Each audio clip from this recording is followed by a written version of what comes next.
अस्सलामुअलैकुम। उम्मीद है आप सब खैरियत से होंगे। आज हम बात करेंगे एंकल स्प्रेन पे होता क्या है, इसके क्या क्या कॉजेज़ हैं, हम इसको कैसे डायग्नोस कर सकते हैं और एक फिजियोथेरेपिस्ट इसको कैसे ट्रीट कर सकता है बहुत जल्द without any medications natural ways के थ्रू।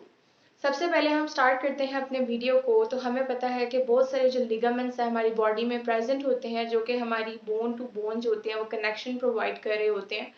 तो आज जो हम वीडियो बना रहे हैं वो एंकल स्प्रेन के बारे में है। तो एंकल स्प्रेन में हमारे पास दो बोन्स आ जाती हैं, एक लेग है और एक एंकल है। इनके दरमियान में जो लिगामेंट है, जब भी कोई एक्सीडेंट वगैरह होता है तो हम जब भी हमारा फुट जो है वो ट्विस्ट होता है या टर्न होता है या कोई भी अनएक्सपेक्टेड मूवमेंट हो जाती है हमारे फुट में, तो हमारे पास जो एंकल स्प्रेन है वो कॉमन हो जाते हैं। बेसिकली जो एंकल स्प्रेन है वो लिगामेंट की इंजरी की वजह से हो रहा है और हम इसको जब डायग्नोस करते हैं तो 3 ग्रेड्स के अकॉर्डिंग करते हैं। फर्दर हम आगे बात करेंगे कि वो कौन कौन से ग्रेड्स हैं जिसे हम डिस्टिंग्विश करते हैं कि हमारे पास जो इंजरी हुई है या जो स्प्रेन हुआ है वो माइल्ड है, मॉडरेट है या बहुत सिवियर किस्म का है। हम कैसे पता कर सकते हैं कि क्या कंडीशन है हमारे स्प्रेन की। नेक्स्ट हम बात करते हैं कि कॉजेज क्या हैं इन स्प्रेन्स के।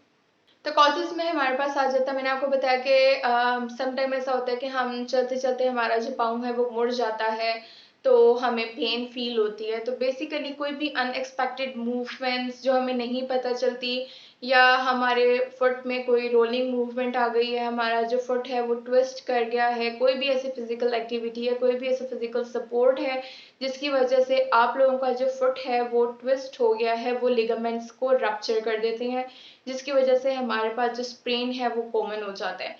इसके अलावा हमारे पास जो कॉज आ जाता है वो स्वेलिंग है, कोई भी इन्फ्लेमेशन है, इन्फ्लेमेशन की वजह से हमारे पास जो लिगामेंट्स हैं वो रप्चर होना शुरू हो जाते हैं। ना सिर्फ हमारे लिगामेंट्स रप्चर्स होते हैं बल्कि हमारे जितने भी ब्लड वेजल्स उस एरिया से पास कर रही होती हैं वो भी डैमेज हो जाती हैं, जिसकी वजह से हमारे पास स्प्रेन के अलावा और भी बहुत सारी डिजीजेस जो है वो कॉमन हो जाती हैं।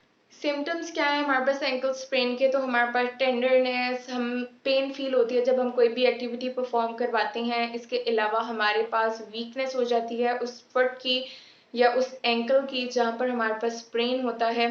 और हमारे पास जो एंकल का स्प्रेन है वो फर्दर डिजीजेस को भी इन्हांस करता है। जैसे मैंने आपको बताया कि हमारे पास नर्व्स जो होती हैं या जो भी आर्टरीज वहाँ से पास कर रही होती हैं वो डैमेज हो जाती हैं। अगर तो कोई नर्व डैमेज हो गया तो यूजुअली हमारे पास पैरालिसिस कॉज हो जाता है, या अगर हमारे पास कोई आर्टरी उस एरिया या उस एंकल की डैमेज हो गई है तो हमारे पास उस फुट की डीकलरेशन स्टार्ट हो जाती है। हमारी जो स्किन है वो पेल होना शुरू हो जाती है, उसका कलर खत्म होना शुरू हो जाता है बिकॉज के हमारे पास ब्लड आ ही नहीं रहा है, आर्टरी डैमेज हो गई है जिसकी वजह से हमारे पास जो स्किन है वो येलोइश कलर की शो होना शुरू हो जाती है। पेशेंट के जो एंगल स्प्रेन है हम उसको कैसे डायग्नोज कर सकते हैं? तो जो हमारे पास डॉक्टर्स होते हैं, जो फिजिकल थेरेपिस्ट होते हैं, वो कुछ असेसमेंट परफॉर्म करवाते हैं, कुछ टास्क परफॉर्म करवाते हैं चेक करने के लिए कि एंकल का कौन सा लिगामेंट है जो टीयर हुआ है, कौन सा लिगामेंट है जो कि रप्चर्ड हुआ है जिसकी वजह से पेशेंट को पेन फील हो रही है और स्प्रेन कॉज हुआ है। सबसे पहले हमारे पास जो डॉक्टर चीज़ करते हैं वो पेशेंट की हिस्ट्री लेते हैं, उसकी हेल्थ हिस्ट्री के बारे में पूछते हैं। नेक्स्ट आपको मैंने वीडियो के स्टार्ट में बताया कि हमारे पास 3 तरह के ग्रेड्स होते हैं जिससे हम डिस्टिंग्विश करते हैं कि हमारे पास जो एंकल स्प्रेन है वो माइल्ड है, मॉडरेट है या सिवियर किस्म का है। तो 3 तरह की ग्रेड्स हैं। ग्रेड 1 जिसको हम माइल्ड कह रहे हैं, उसमें क्या होता है कि हमारे पास जो लिगामेंट होता है वो ओवर स्ट्रेच हो जाता है।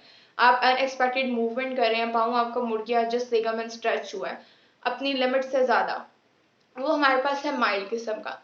ग्रेड 2 में क्या है? मॉडरेट किस्म का। इसमें हमारे पास जो हमारा लिगामेंट है वो ओवरस्ट्रेच तो हुआ है लेकिन थोड़ा सा वो टीयर भी हुआ है, थोड़ा सा वो रप्चर्ड भी हुआ है।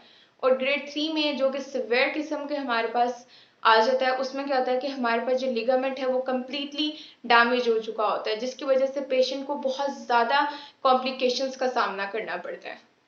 टेस्ट में हमारे पास एक्सरेज आ जाते हैं और एमआरआई आ जाता है। एमआरआई जो है वो हमारी कंप्लीट बॉडी के बारे में बता देता है कि उसमें क्या क्या चीज़ें हैं, क्या क्या चीज़ें जो है वो ठीक नहीं हैं। और एंकल को अगर हम टेस्ट करते हैं तो हमें पता चल जाता है कि कौन सा एरिया जो है वो सिवियरली डैमेज हुआ है। अब हम बात करते हैं कि फिजियोथेरेपिस्ट क्या हमें हेल्प आउट करता है उन पेशेंट्स को जिनको स्प्रेन है, उनमें वो क्या क्या कंडीशंस अप्लाई करता है कि वो लोग जो हैं वो रिकवरी की तरफ जाएं। स्प्रेन को ठीक करने के लिए हमारे पास जो फिजिकल थेरेपिस्ट होते हैं वो बहुत बेटर प्रोग्राम प्रोवाइड करते हैं और बहुत क्विकली पेशेंट्स जो होते हैं वो रिकवर करते हैं। यूजुअली हमारे पास जो टाइम आ जाता है इसकी रिकवरी का, वो मंथ्स भी हो सकते हैं, वो वीक्स भी हो सकते हैं, लेकिन अगर हमारे पास जो फिजिकल थेरेपिस्ट है वो एक प्रॉपर प्रोग्राम दे रहा है पेशेंट को, तो 2 to 8 वीक्स जो है वो इनफ है एंकल स्प्रेन को ठीक करने के लिए।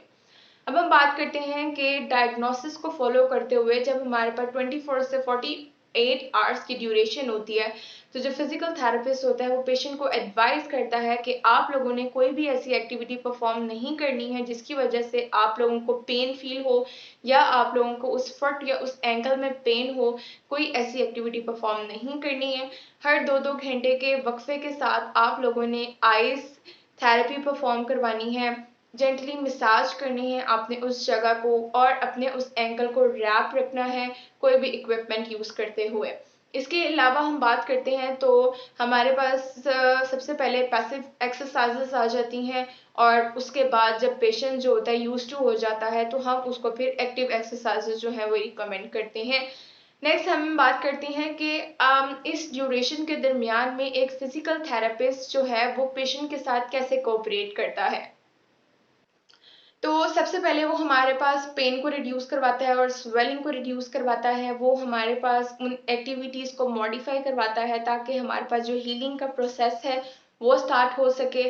और इसमें हमारे पास टैपिंग आ जाती हैं, कुछ एक्सरसाइजेस आ जाती हैं, इसके ice therapy, cold therapy, ultrasounds और स्पेशलाइज्ड मसाज आ जाती है जो कि हमारे पास पेन को रिड्यूस करती है और स्वेलिंग को रिड्यूस करवाती है। सेकेंडली हमारे पास जो फिजिकल थेरेपिस्ट होते हैं वो हमारी मोशन को इम्प्रूव करवाते हैं। कुछ एक्सरसाइजेस के थ्रू इम्प्रूव करवाई जाती हैं हमारे पास मोशंस को। सबसे पहले जो फिजिकल थेरेपिस्ट होते हैं वो पैसिव मूवमेंट्स परफॉर्म करवाते हैं, और जब पेशेंट जो होता है पता चल जाता है कि उसने मूवमेंट कैसे परफॉर्म करवानी है, या उसने एक्सरसाइज या उसने अपने लिम्ब को या एंगल को कैसे मूव करवाना है, कैसे स्ट्रेच करना है, तो हमारे पास जो फिजिकल थेरेपिस्ट होता है वो उसकी जो प्रोग्रेस है वो एक्टिव मूवमेंट की तरफ ले जाता है। थर्डली हमारे पास जो फिजिकल थेरेपिस्ट होते हैं वो फ्लेक्सिबिलिटी को इम्प्रूव करवाते हैं उस जो एंकल की। फ्लेक्सिबिलिटी को इम्प्रूव करवाने के लिए हमारे पास स्ट्रेचिंग एक्सरसाइजेज आ जाती हैं, और ये भी पैसिवली ही परफॉर्म करवाई जाती हैं फर्स्टली, और फिर वो आपको टीच करवाता है कि आप लोग जो है वो स्ट्रेचिंग को कैसे इन्हांस कर सकते हैं या कैसे यूज़ कर सकते हैं।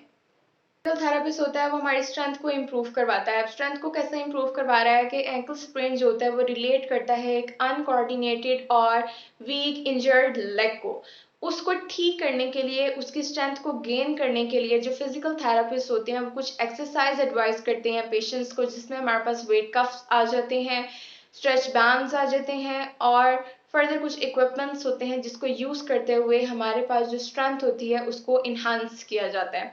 फिजियोथेरेपिस्ट हमारी एंड्योरेंस को भी इम्प्रूव करवाते हैं जिसमें हमारे पास कार्डियो एक्सरसाइजेज इक्विपमेंट्स यूज़ किए जाते हैं, और हमारी जो होम की एक्टिविटीज़ होती हैं वो रीगेन करवाने में फिजिकल थेरेपिस्ट जो होता है वो हमें कुछ एक्सरसाइजेस परफॉर्म करवाता है ताकि हम इजीली, या अगर कोई एथलीट है जो कि भागते हुए जिसका एंकल जो है उसमें स्प्रेन आ गया है, तो वो हेल्प आउट करता है कि जो हमारे पास उनकी एक्टिविटीज़ रुक गई हैं उसको कैसे वो रीगेन करवा सकता है।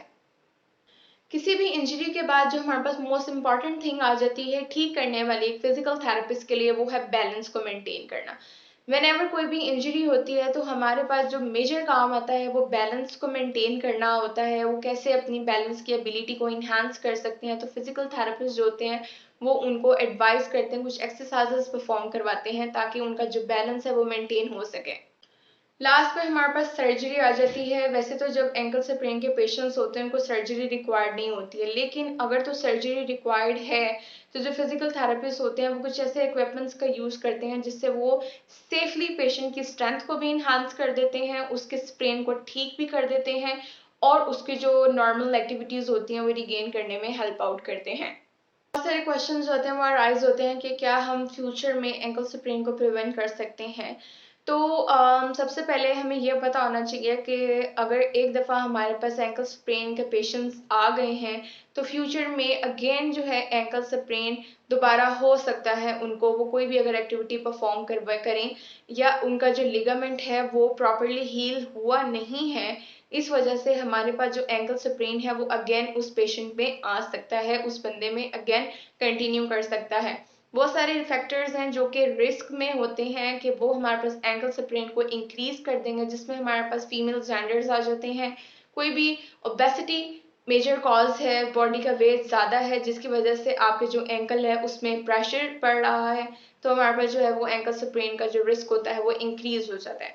तो फिजिकल थेरेपिस्ट जो होता है वो हमारे पास हेल्प करता है कि हम एंकल स्प्रेन को फ्यूचर में कैसे प्रिवेंट कर सकते हैं। तो कोई भी एथलेटिक एक्टिविटीज से पहले वार्म अप एक्सरसाइजेज जो होती हैं वो इफेक्टिव होती हैं।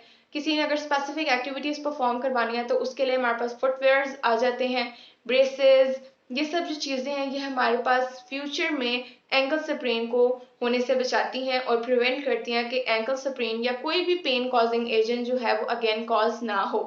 Thank you.